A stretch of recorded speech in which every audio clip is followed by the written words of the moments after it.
Laws against hate speech are already enforced across much of Europe, but are those same regulations headed to the United States? That is the prediction of a top European Union leader at last month's World Economic Forum, who said, quote, illegal hate speech, which you will have soon also in the U.S.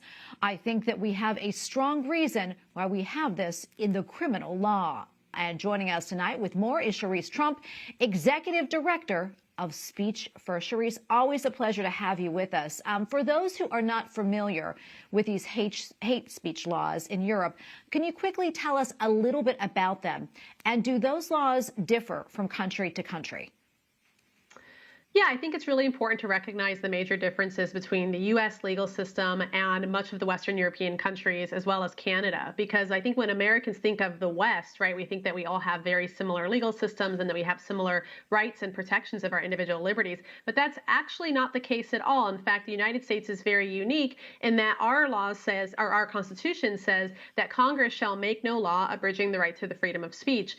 And because that is a limitation on the government, that's what makes it especially unique. But when you look at European countries, like, for example, if you look at France, they say that, in their statement of individual rights, they say that folks, everyone is entitled to the right to free speech, except for when it is tantamount to the abuse of this liberty, or in the cases determined by law. See how they write exceptions into their law, because their legal system is designed around putting limitations on individual liberties, not so much on putting limitations on the government, like here in the U.S.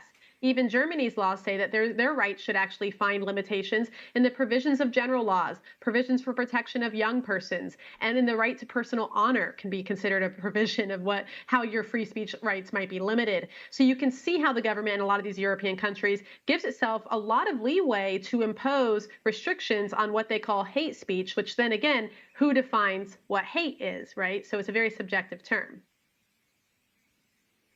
Oh, absolutely. I'm curious, though, Cherise. I mean, why do you think a European leader decided to weigh in on laws here in the United States? And what do you think that could signal?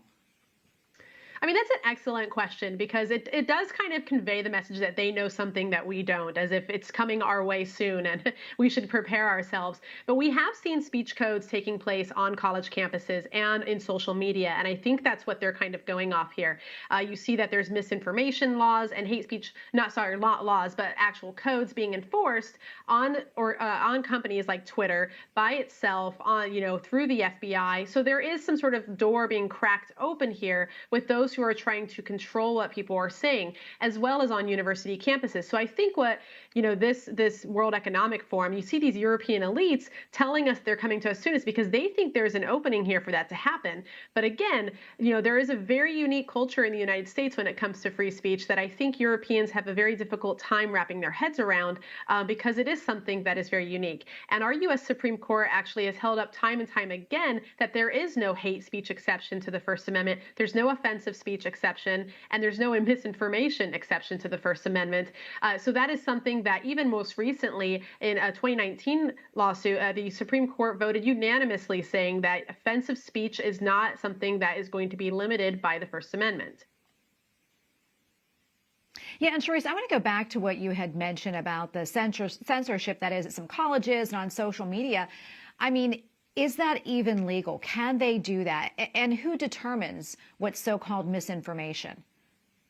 That's an excellent question. Who does determine what misinformation is or what hate speech or offensive speech is? On a lot of these college campuses, it's up to the administrators. Students are asked to report on each other, oftentimes anonymously, if they hear anything that they think is offensive or hateful, or, even jokes or microaggressions, whatever a microaggression is. Some universities even define microaggression as something that is simple as saying, or asking someone where they are from. So, universities will take these reports, and then the administrators, who are oftentimes very illiberal in their behavior, and they do actually want to tamp down on those who go against woke ideology on campus, those same administrators will determine who that policy is going to be enforced against. A lot of universities have these policies that do lead to disciplinary action, that will lead to mandated diversity training, that will lead to letters of apology if a student is accused of offensive speech or hateful speech.